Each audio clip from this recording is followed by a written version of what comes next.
All right, coming in at number 46 on our 2024 NHL draft rankings, we are going to Mother Russia, the heart of it in Moscow, where MHL defenseman Matvei Shuravin is coming in. This guy was 6'1" going into the year. Now he's listed at 6'3". He's telling people he's 6'4", and his dad was a 6'6" volleyball player. So what's in the gas or in the food in Russia? Because you got Silyev, 6'7". Last year you had Dmitry Simashev at 6'5". These are some monster defensemen coming out of Russia. Now, not as physical as an Anton Silyev, or you think other Russian defensemen like Nikita Zadorov, but Mukhmadulin. This guy, he's got that modern day. He reminded me a lot of Simashev with the skating, so smooth at such a big size.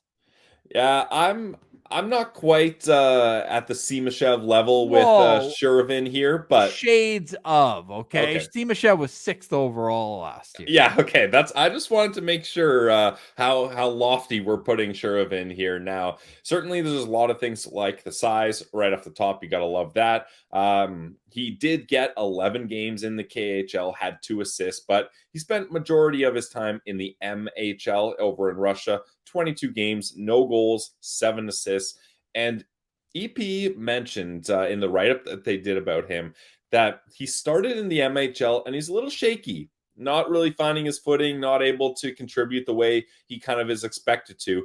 And then in a weird turn of events, but sometimes we see this in North America as well, when he was elevated to the KHL, he actually thrived and he was a much better player because Shuravin is one of those players, at least from EP's write-up, that they're mentioning he needed that structured game. It allowed him to play at a pace that worked for him. He's able to slow the game down more. He's able to rely on his defensive partner maybe a little bit more than in those lesser competition levels. And maybe he was slotted in a lesser role in the KHL too that kind of fit his profile a little bit better here. But he plays a good physical game, uses that size, and he defends well. I think it's fair to call Shuravin a shutdown defensive defenseman.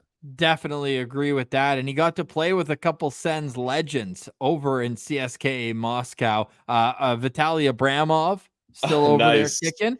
And he was also on the same D-core, albeit you mentioned only 11 games at that level, with Freddie Claesson, who played the full season over with CSKA Moscow. Obviously, it's a talented team. They're Gangren Cup champs, all that.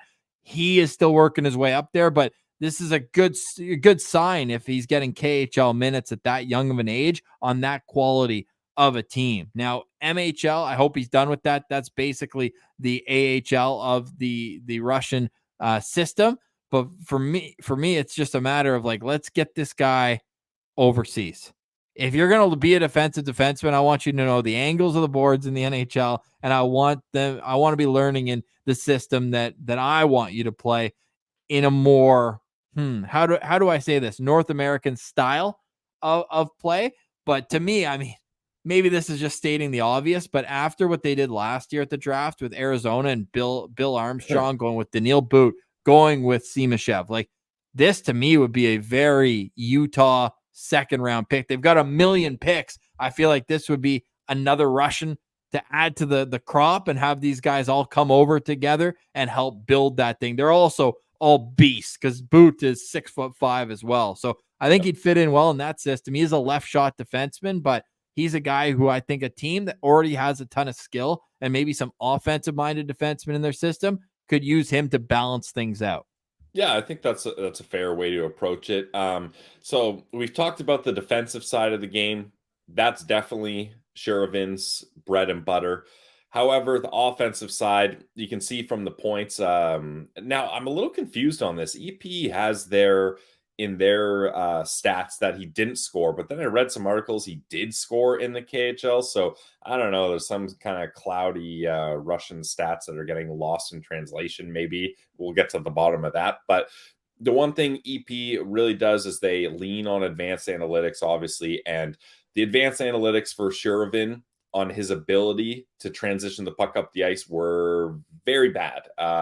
All over on the red side, whereas his defensive game on the right, on the blue side. So good numbers there, but they really talk about how he struggled to move the puck up ice. So Shuravin's the type of defenseman You want that yin and yang. You need a puck carrying, more offensive minded guy on the right side of him. Otherwise, teams are going to check the game notes. They're going to dump it into Shuravin's corner every time and then hope to jump on some juicy turnovers that he puts up the middle, tossing some pizzas up the ice there. So that's one major knock on Shuravin. But hey, there's offensive defensemen that struggle defensively. And then on the flip side of that, you're going to find defensive defensemen that struggle offensively. So it's all about finding balance within a D pair. McKean's is extremely bullish on Shuravin. They're sure of it.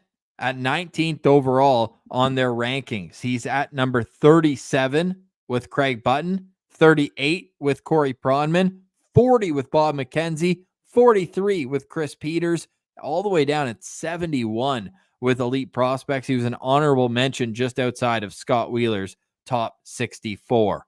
I still like him, though. He's my second ranked defenseman so far.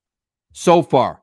Will Skahan, I've got ahead of him. These two shutdown defensemen. I think Will Skahan's got a bit of a mean streak in him, which is what leads me to lean in his direction. Both of them probably not the most skilled with the puck yet, but they both have the size combination with defensive awareness and high hockey IQ that you can vision the best case scenario for the development, where they're a 22-minute a night, like no worries when they're on the ice type defenseman, low maintenance. And I think that you're going to have to wait for Shuravin, especially if CSKA wants him in their lineup. They will flex their muscle on his contract. So if a team wants him over here quickly, maybe not the type of player, but if you're looking more of a long-term situation, this could fit in for what some teams are trying to do. My guess, and he comes in 46 on our rankings, average 41.3.